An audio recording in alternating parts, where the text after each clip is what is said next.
శ్రీ గురుభ్యో నమ. బ్రహ్మర్షి పితామహ సుభాష్ పత్రిజీ గారికి నా ఆత్మ ప్రణామములు. తటవర్తి వీరరాఘవరావు సార్కి, రాజలక్ష్మి మేడం గారికి నా ఆత్మ ప్రణామములు. ఆత్మస్వరూపులందరికీ నా ఆత్మ ప్రణామములు.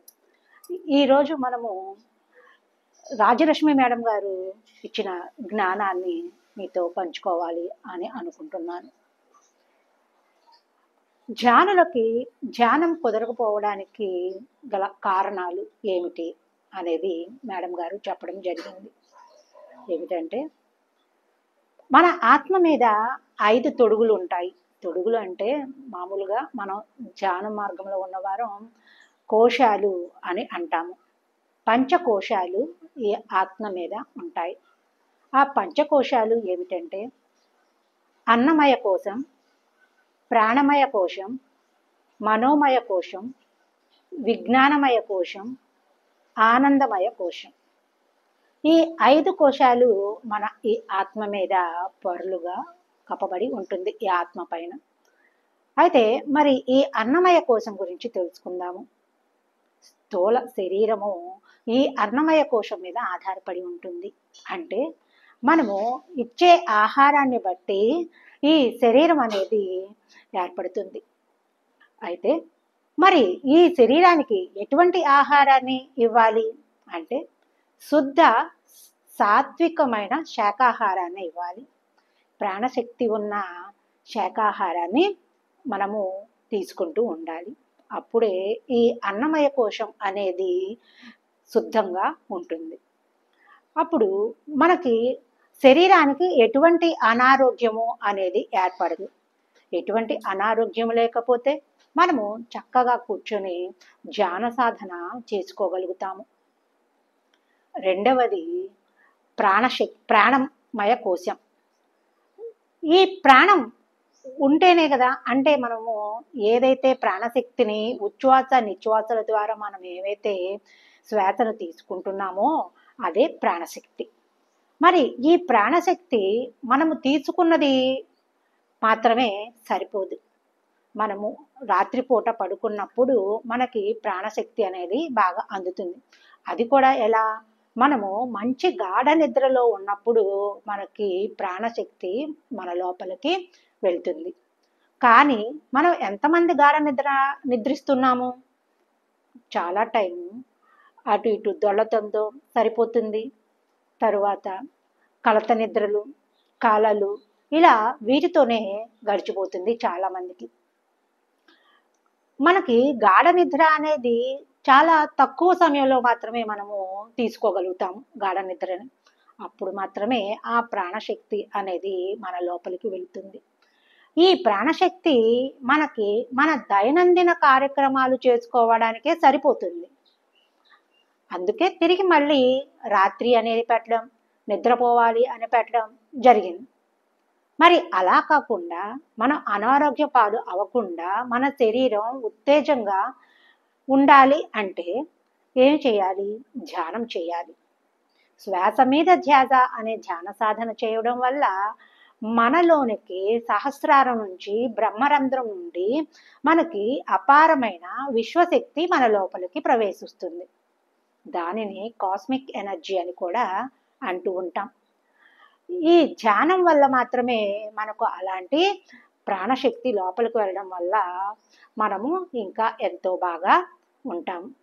ధ్యానం కూడా బాగా చేసుకుంటాము. శరీరం కూడా ఎంతో బాగుంటుంది, ఎటువంటి అనారోగ్యాన్ని పొందదు. మరి ప్రాణశక్తి ఉంటేనే కదండి మనము ఆరోగ్యంగా ఉంటాము. కాబట్టి మనము ఈ ప్రాణశక్తి కావాలి, మంచిగా ఉండాలి అంటే మన ప్రాణమయ కోశం శుద్ధంగా ఉండాలి. ఈ ప్రాణమయ కోశం శుద్ధంగా ఉండాలంటే మనము ధ్యాన సాధన చేసుకోవాలి. ఇంకా మూడవది మనోమయ కోశం.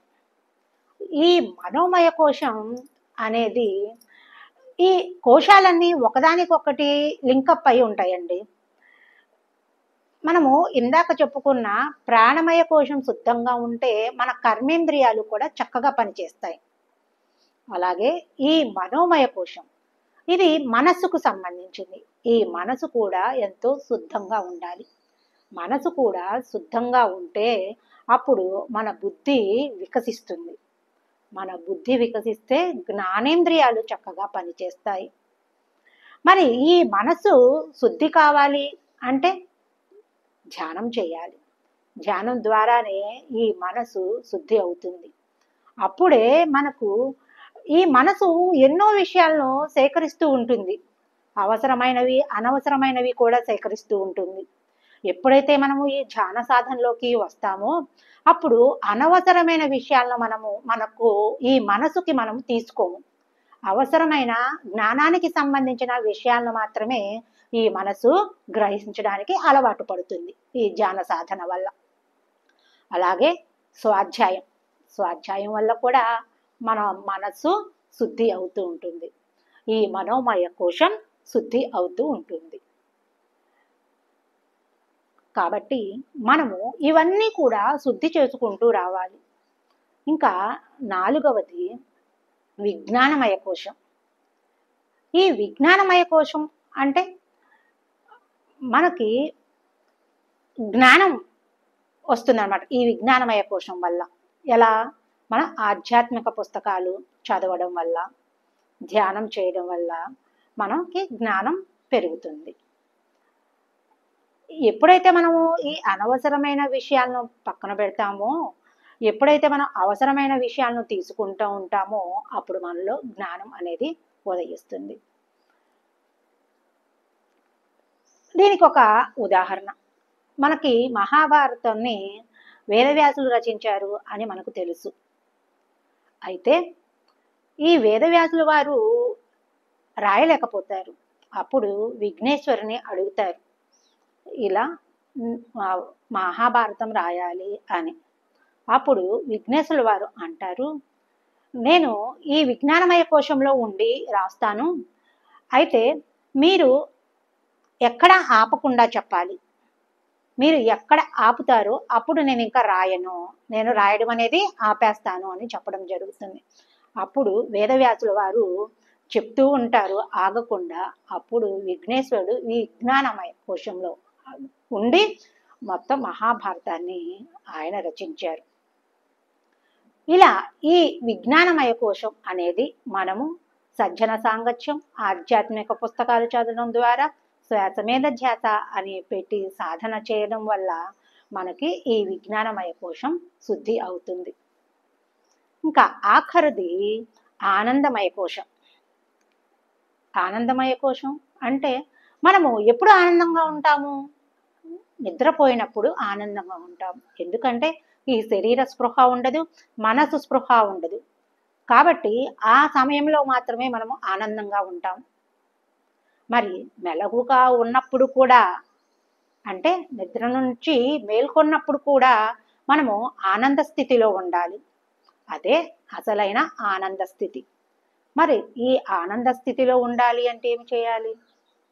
శాశ్వతమైన ఆ సత్యాన్ని తెలుసుకోవాలి. విగ్రహారాధన కాకుండా సత్యారాధన చేస్తూ, మాంసాహారాన్ని భుజించకుండా శుద్ధమైన శాకాహారాన్ని భుజిస్తూ, చక్కని ధ్యాన సాధన చేసుకుంటూ, చక్కని ఆధ్యాత్మిక పుస్తకాలు చదువుకుంటూ, యోగుల యొక్క సందేశాలను విని వాటిని మన జీవితంలో ఆచరణలో పెట్టుకుంటే మనము ఎల్లప్పుడూ కూడా నిద్రలోనే కాదు, మెలకువ ఉన్నప్పుడు కూడా మనము ఆనంద స్థితిలో ఉంటాము. మనం ఎప్పుడు కూడా శాశ్వతమైన ఆనంద స్థితిలో ఉండాలి. అప్పుడే మనము చక్కని జీవితాన్ని జీవించగలుగుతాము. ఇది ఫ్రెండ్స్, మనం ఈ యొక్క 5 పంచకోశాలను కూడా మనము శుద్ధం చేసుకుంటూ ఉంటే మన జీవితం ఎంతో బాగుంటుంది. ఆరోగ్యంగా కూడా ఉంటాము, చక్కగా ధ్యాన సాధన చేసుకుంటాము. ఇది ఫ్రెండ్స్, ఈరోజు నేను మీతో పంచుకున్నటువంటి జ్ఞానం. ఈ జ్ఞానాన్ని రాజ్యలక్ష్మి మేడం గారు నాకు అందించడం జరిగింది జూమ్ సెక్షన్లో. కాబట్టి మీతో పంచుకున్నాను. ఈ సందేశాలు, ఈ జ్ఞానవంతమైన బోధలు మీ అందరికీ నచ్చినట్లయితే తప్పకుండా లైక్ చేయండి, షేర్ చేయండి, సబ్స్క్రైబ్ చేయండి. ధన్యవాదములు.